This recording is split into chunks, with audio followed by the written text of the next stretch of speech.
Hey there, hi there, ho there. I'm Frank King. I am a speaker and comedian and speaker coach and TEDx coach.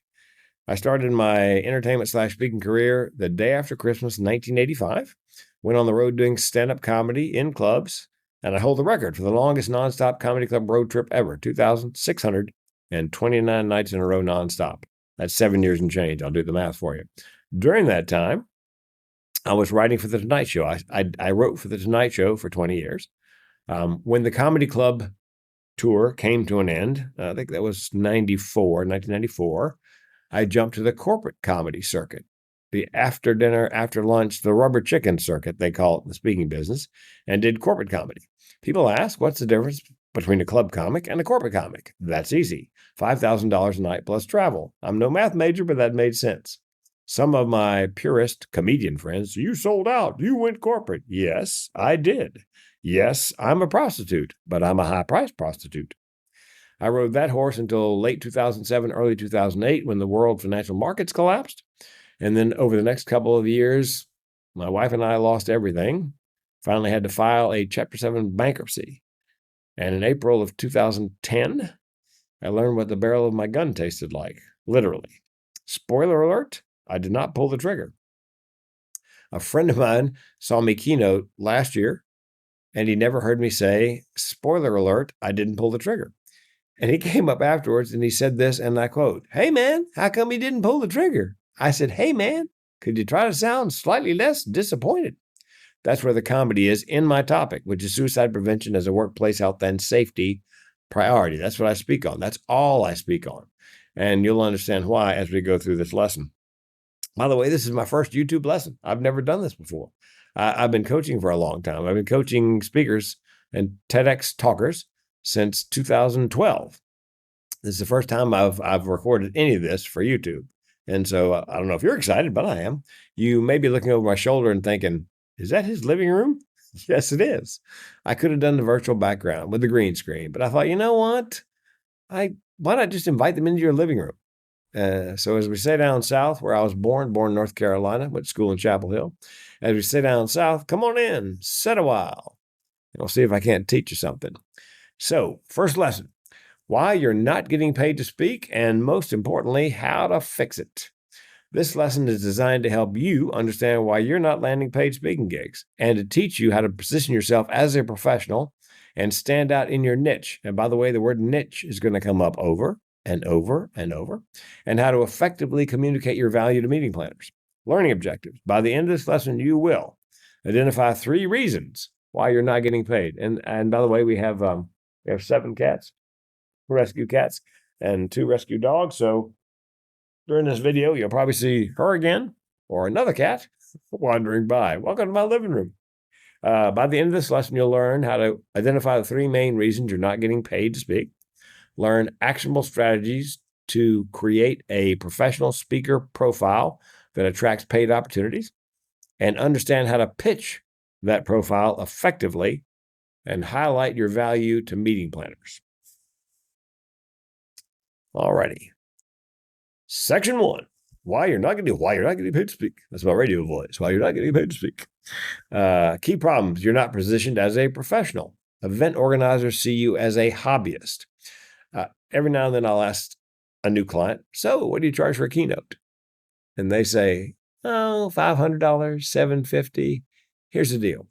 If you're not charging $5,000 plus travel, and that's where I suggest all my clients start when they start with me, when anybody asks you, what do you charge for a keynote? You are going to tell them $5,000 plus travel because 1, $5,000 has a perceived value. 2, at $5,000, they figure you know what you're talking about. 3, anything under $5,000, and they think you're just doing it as a hobby. So that's $5,000 is a price point at a minimum for speakers. You can go higher, but I ask my speakers start right there at $5,000, so you don't appear to be a hobbyist. Now, you can also appear to be a hobbyist, great word, if your materials, your promotional package looks amateurish.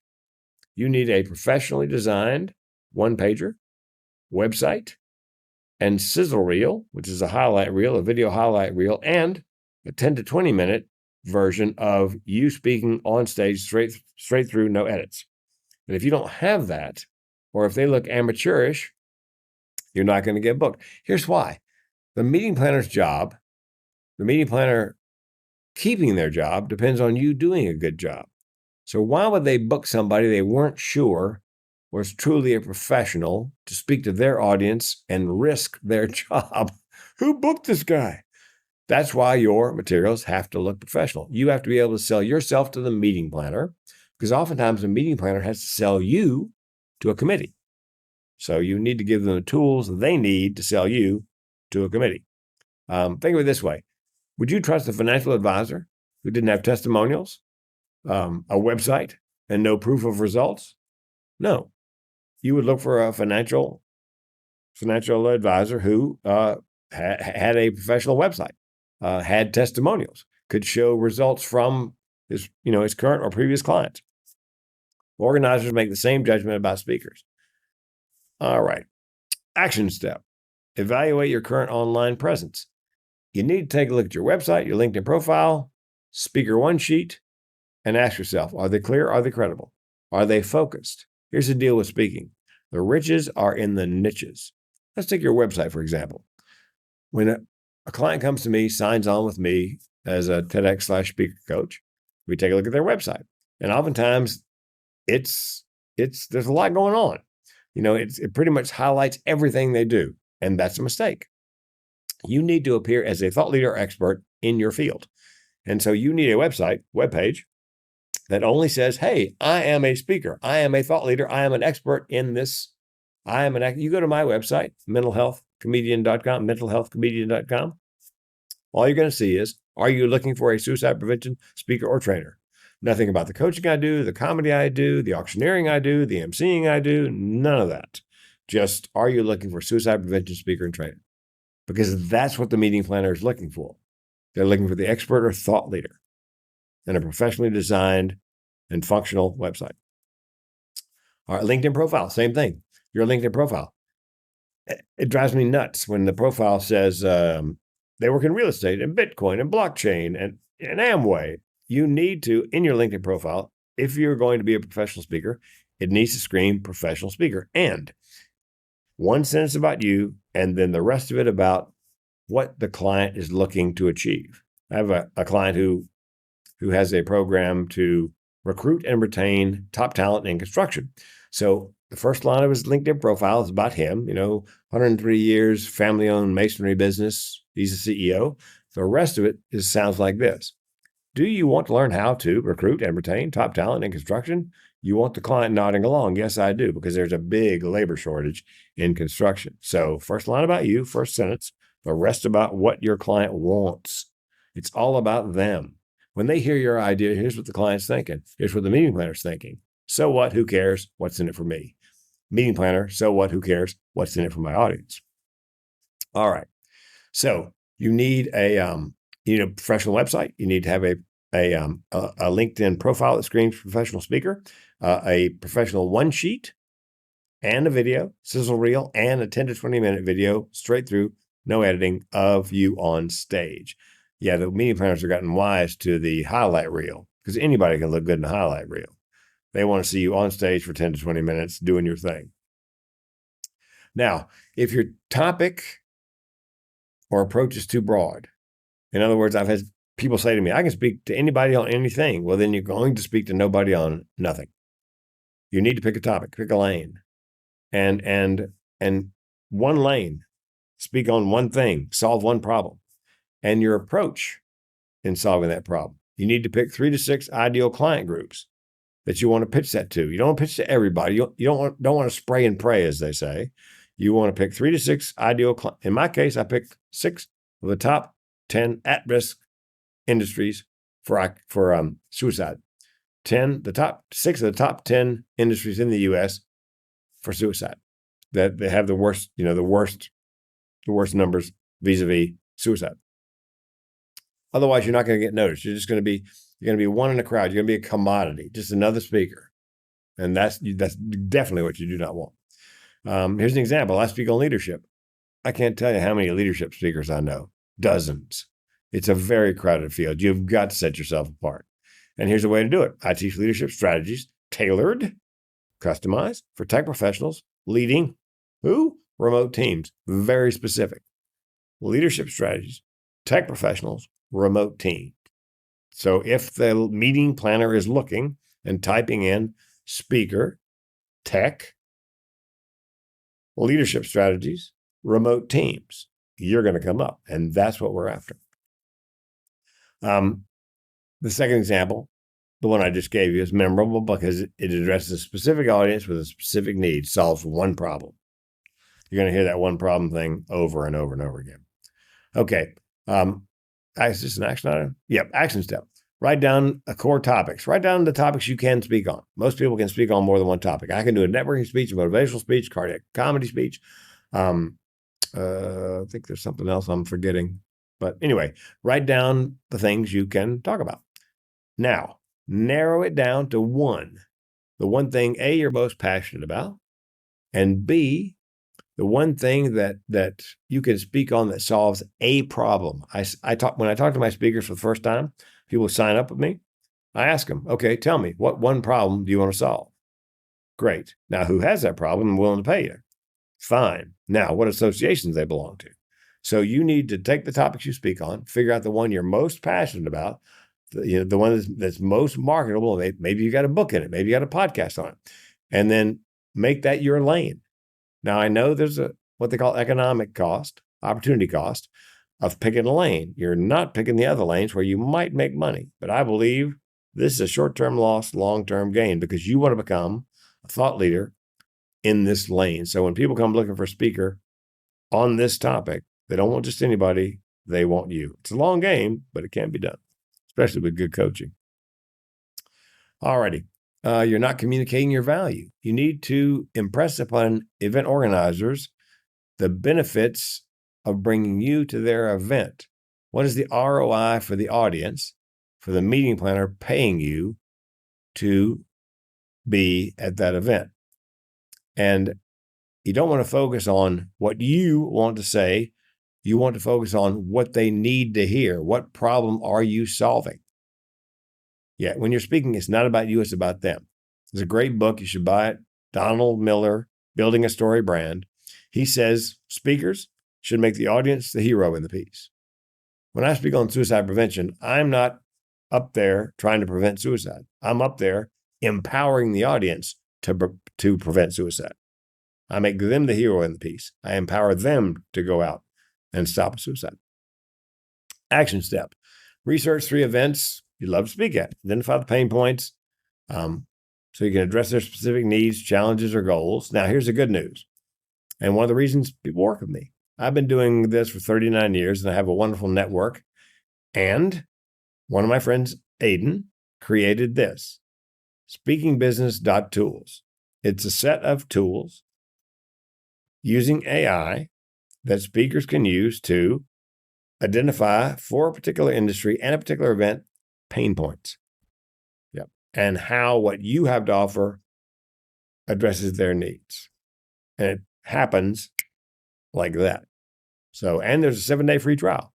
So these AI tools will identify audience pain points, write a short and a long summary of your talk, also write a paragraph about why are you the person to do this talk, the ideal person, and so forth and so on, and a 7-day free trial. Excuse me. 2, crafting a professional speaker profile. Okay, goal, build credibility and create materials that show event organizers why they should hire you and why they should pay you what you charge. Key strategies. Here we go again. Define your niche. The riches are in the niches. Pick a lane. A niche makes you stand out as an authority, thought leader, or expert. On your website, it should say, and one pager, an expert in blank. That's what they're looking for. An expert in, not a generalist, not a jack or Jill of all trades, an expert in. Examples of strong niches. I help HR professionals implement inclusive hiring practices to build diverse workplaces. Okay, so if you're an HR professional, you're typing in inclusive hiring speaker, inclusive hiring practices, reduce burnout. And if you're positioned properly, your web page will hopefully come up. I empower healthcare workers to use mindfulness techniques to reduce burnout.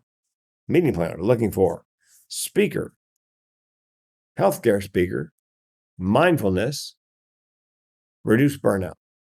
Again, if you're positioned properly, hopefully your web page will come up first. Write your niche statement using the formula above, then test it by asking, would this make an event organizer immediately think of me as the right speaker, as the ideal speaker for this event? Showcase your expertise. Use testimonials, client results, awards, media appearances, propaganda. Include a professional video showcasing you on stage. And again, I would have a sizzle reel, which is a highlight reel, 3 to 5 minutes, and a 10 to 20 minute straight through, no editing, you on stage, so that they know you can deliver what they see in the highlight reel. Now, there's another software, another friend of mine, he created that will gather testimonials and audience comments and leads for future engagements. It's a short survey. The audience takes a picture of the QR code, takes them to the survey. If they take the survey, there's a coupon code. They can get a freebie, and they go into the little CRM inside the software. So you can see who has an event that they think I would be good for, who has an event, a referral to an event they think I might be good for, or who just wants to opt into my email. All produced in an instant once they finish the survey. And you can send the survey to the meeting planner who booked you right after you get off stage. So you can show them the results, what people who are there thought of what you did. So it can provide most all of this. It's called Talkadot, and there's a free forever version. There's a free forever pro and an elite, but there's a free forever version. So I would go there, sign up, tell them I sent you. Add a short video clip to your website or LinkedIn showing 1 to 2 minutes. Of your past talk, I would do 3 to 5 minutes. Actually, of a past talk, I would do 10 to 20 minutes. Of a sizzle reel, my sizzle reel, and I think there's my sizzle reel. It's clips with graphics and music and so forth and so on, one right after another. I would say that plus a 10 to 20 minutes straight through without editing. Action step, make a list of 3 to 5 testimonial achievements to highlight in your speaker materials. If you don't have testimonials, it says here, get somebody to write one for you. Better yet, get somebody to record one for you on video. Video testimonials far more powerful than written. Written testimonials are okay, but video testimonials more powerful, social proof. Yep. So just ask them to do a 30, 45 second video testimonial. Just, bring up YouTube, fire it up, record it, and send it to you. And you can always ask them, could you please mention this, and this in the video testimonial? Create polished materials. Speaker one sheet. It's a 1-page summary of your bio, topics, audience benefits. Audience benefits being learning objectives. When they hear me speak, they'll learn how to. Takeaways. After they've heard me speak, they'll be able to. That's what the meeting planner cares about. So your 1-pager should be your picture, testimonials, a summary, learning objectives, takeaways, bio. Bio at the bottom. Benefits always over bio. They care about the bio, but the meeting planner more cares about the benefits. What's the ROI for bringing you in? Website should look very much like that 1-pager. It's your digital business card. And again, on your website, picture, video, see so-and-so in action, summary, learning objectives, takeaways. Are you seeing a pattern? Bio. And phone number at the top, click to call. Because oftentimes people are on smartphones, and if you have a click to call phone number, they touch it. It says, do you want to call this number? Yep. And also up near the top on your website, calendar link, book a discovery call. Don't put book me. Chances are they go to your website. They're not just going to book you from what they saw on the website. They will book a chat on your calendar to talk about it. So phone number, button, book a discovery call. And you need a digital calendar. Calendly, they got a free version. I mean, I've used them. I use something else now, but I started out with Calendly. Website. Let's see. Here's my current website for comedy, and not comedy. Here's my current website for suicide prevention, and here's my current website for my teaching people how to land and leverage a TEDx and make money speaking. Action step. Audit your materials. If you don't have a speaker one sheet or website, start by drafting your bio and creating a list of 2 to 3 topics. If you don't have a speaker one sheet or website, start by getting a one-pager, a one sheet, and a website, even if you have to build it yourself. If you're going to use Wix or something similar, make sure you do a paid version so the word Wix doesn't appear in your URL. That screams amateur. I would suggest WordPress, just me. But pick the speaking topic you're most passionate about. Ask yourself, what one problem do I solve? Who has that problem is willing to pay me? And what associations do they belong to? Speakers are problem solvers. Speakers bring solutions. I don't care how good your keynote is. If you're not solving a problem, they're not going to book you. Why would they? You tell them what you talk about. So what? Who cares? What's in it for my audience? Number 3, position yourself as a must-have speaker, the go-to expert or thought leader. That's what we're after. So that when they come looking for a speaker on your topic, they don't want just anybody. They come looking for you. It's a long game, but it's eminently doable, especially if you get coaching. Build a strong online presence. Make sure your LinkedIn profile is optimized. And by the way, if you're applying for conference work and they want a website and you don't have one, put your LinkedIn profile on there. If it's optimized, if it screams, I'm a speaker in this topic. And I would post frequently videos, articles, testimonials that showcase your expertise.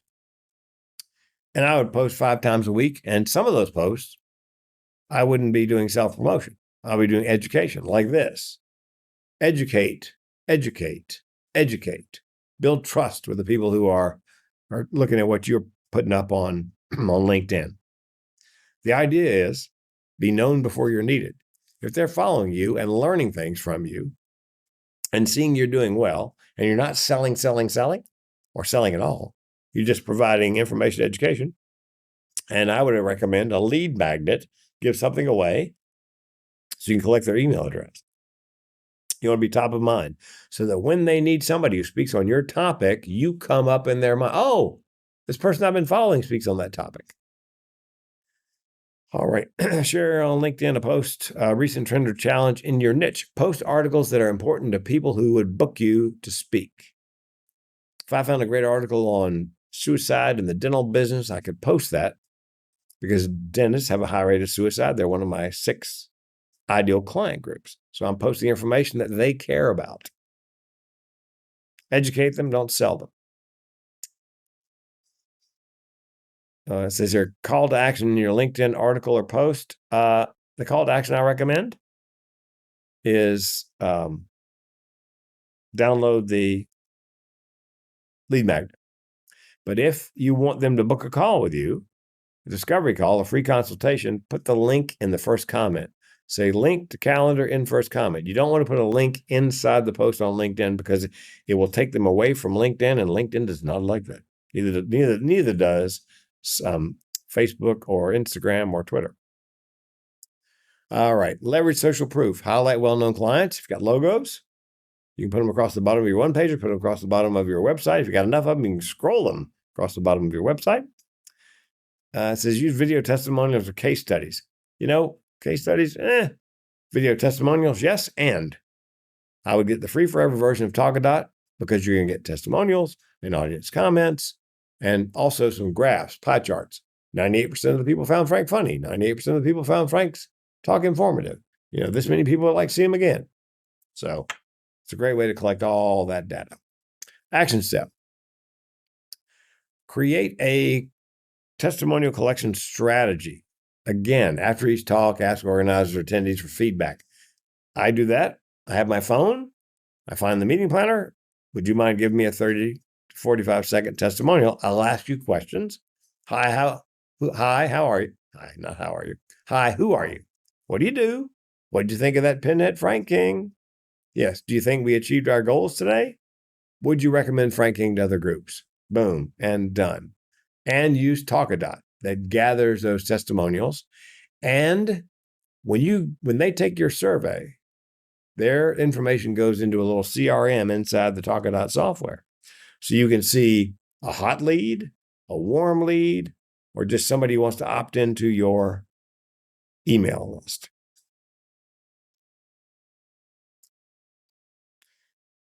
See, network of event organizers. Good idea, better idea. Join your state association of association executives, your state association of association executives. and get active. Go to the once a month lunch and volunteer for a committee, because everybody in that room at that meeting is an event organizer. And more importantly, everyone at that event in that meeting is a decision maker. They can book you on the spot. So if I had one piece of advice on that, is join your chapter, state chapter of the Association of Association Executives, to network with them. Action step: create a list of 5 events you want to speak at, draft personalized emails to their organizers. Okay, and focus on how what you have help them solve a problem or challenge specifically for their audience. Now, another friend of mine, Aiden, created these AI speaker tools. They will draft those emails for you. You put in the URL of the event and or the URL of the association, and you hit submit, and it will create a customized email to that person at that association, talking about how you can help them solve the challenges they have. And there's a 7-day free trial. All right, section 4. We're almost home.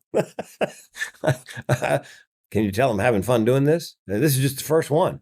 We're going to be doing this once a week forever. I know I'm goofy. That's just the way I am. Section 4, communicating your value in a pitch. Sometimes speakers have difficulty communicating their value, sometimes because they don't value what they do as much as other people do. A couple of things. One, I wrote jokes for The Tonight Show for 20 years. And deep in my career, not more than 3 or 4 years ago, I was having lunch with a friend of mine, JCI Milkowski. And she said, Frank, I got a question for you. You wrote jokes for The Tonight Show for 20 years. I go, yeah. She goes, how come that's not the first line in your bio and the first line of your introduction? Duh. Because I'd done it, forever. And I didn't think that much of it. But people who don't know or are in show business think a lot of that. So now the first line of my bio, first line of my introduction, he wrote jokes for The Tonight Show for 20 years. And I've never raised my fee until another speaker said, you're charging what? No way. You need to be charging this. Really?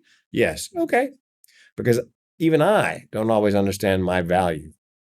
I just raised my fee, $12,500 from $7,500, because one of my coaching clients, actually, who just got TEDx Stanford, by the way, said, what?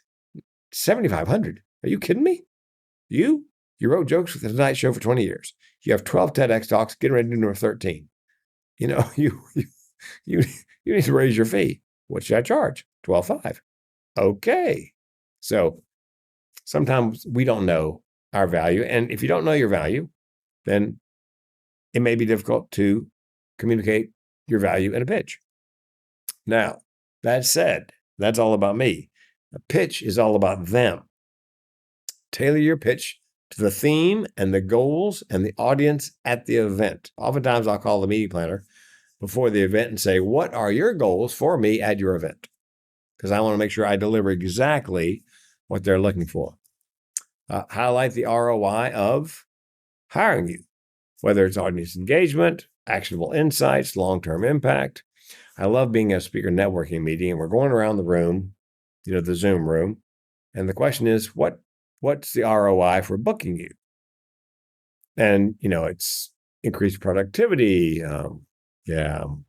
decreased absenteeism, it's less turnover. And they get to me, people don't kill themselves? Pretty good ROI. Yeah. I win. Jen. But mine is very specific. I empower them to save lives. That's the ROI. Pretty damn good ROI, by the way. And my goal in life, save a life a day. Yeah. And that's one of the reasons that gets me out of bed in the morning. It gets me, that's one of the reasons I speak on this is to, All righty, let's see. Highlight the ROI. Yep. Be specific. Avoid vague statements like I'll inspire your audience. Instead, explain exactly what the attendees will walk away with. Yeah. Oftentimes I'll say to a client, okay, now we need to do some how-tos. The learning objectives are how-tos. They're phrased like this. When they hear you speak, they'll learn how to. And I'll inspire the audience. It needs to be much more specific. You need to teach them how to do something. And in my case, I teach the audience how to spot the signs and symptoms of depression and thoughts of suicide. I teach them what to say and what not to say, what to do and what not to do, and how to find resources. Yep. And the takeaway, they are now able to stop a suicide. That's the takeaway, learning objectives and takeaways. The takeaways are, what will they be able to do after they hear you speak they could not do before you spoke? In my case, able to stop a suicide. Very simple. So you want to be as specific as possible on the ROI. And you know where that comes in on your one page on your website is the how-tos. I will teach them how to 3 to 5 things. And after they hear me speak, they'll be able to 1 to 3 things. So that's the ROI for the audience. That's how the meeting planner keeps their job. And by the way, on a side note, I've been asked by speakers, well, recommend me. I said, do you have a video? No, but you know I'm good. You're missing the point. The video is not to show the meeting planner you're good. I mean, it starts there. But the more important thing for the meeting planner is the video is job insurance for them.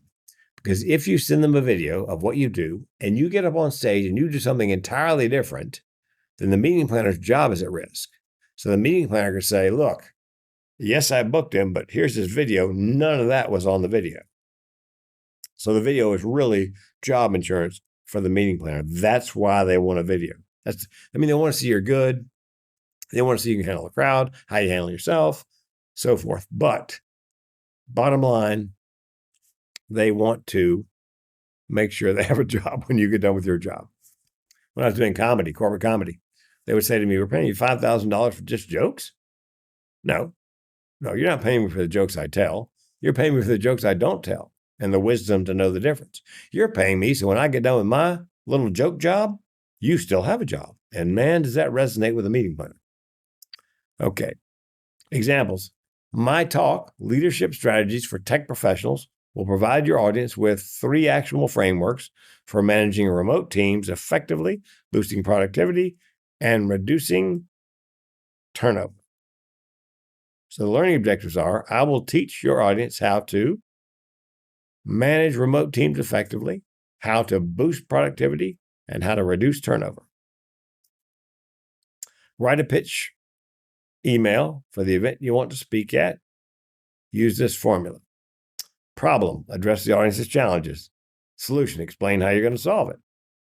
3, highlight the outcome or impact of your talk.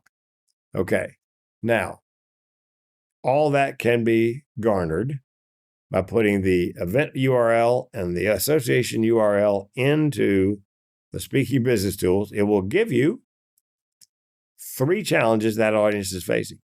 It'll explain in paragraph why you are the person to book, how you're going to solve that problem or those problems for them. And then also highlight the outcome. What's the outcome? What are the takeaways? Because it gives you 5 learning objectives and 3 takeaways. There's a free 7-day trial, $15 a month if you buy the suite. And as my friend Aiden would say, easy to sign up, easier to cancel. So I would recommend it. And it makes filling out those applications. I could do 1 an hour. Now I can do 4 an hour, easy. And you got to apply.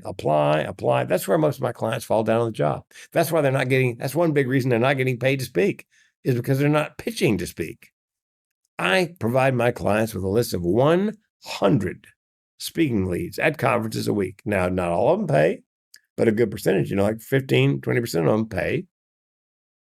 And of all my clients, and I've got over 100, many I started off with individual coaching and then another big group coaching. Of all those people, over 100 speakers that I'm actively working with now, I would say 3 probably open up that Excel spreadsheet of those leads and fill out speaker proposals or send out marketing emails. This is a job. It's hard work. Easier if you have coaching, but it's hard work. You're going to have to work. Yeah, there's no shortcut. No, I know a lot of the people who coach speakers, in 3 months, you'll be making 7 figures, even if you have no experience. Not so. It's a job. It's eminently doable. It's a great job. And it's even more eminently doable if you have good coaching. Yeah, I never had coaching. But like I said, it took me 2 years to land my first TEDx. It took me another 4 years to get from $2,500 to $5,000 as a speaker. If I had a coach, I'm sure that timeline would be compressed quite a bit. Anyway, all right.